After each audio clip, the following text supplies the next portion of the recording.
असं की विधानसभेची सीट बिनविरोध केली, तर बिनविरोध जाऊ नये हे सगळ्यांचंच जनमत होतं.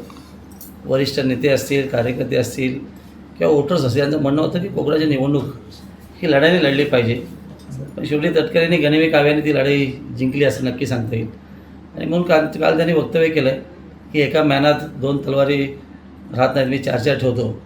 येणाऱ्या काळामध्ये जनता नक्की दाखवेल की एका म्यानात किती तलवारी राहतात ते.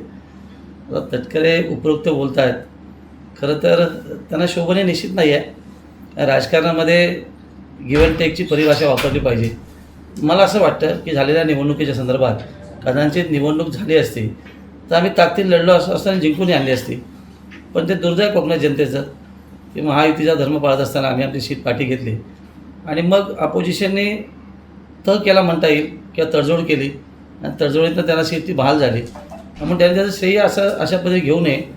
आणि त्यांनी जे वक्तव्य केलेलं आहे त्या वक्तव्याचं येणाऱ्या काळामध्ये जनता उत्तर नक्की देईल. तटकरेंनीच पालकमंत्री पद अडवून ठेवलं आहे असं म्हणणं जातं, काय होतं तुमचं? काल त्यांनी सूचक वक्तव्य केलं की मी आदरणीय शिंदे साहेबांना घेऊन मुख्यमंत्र्यांची भेट घेईन आणि पालक संदर्भात आम्ही हातीला सोडू.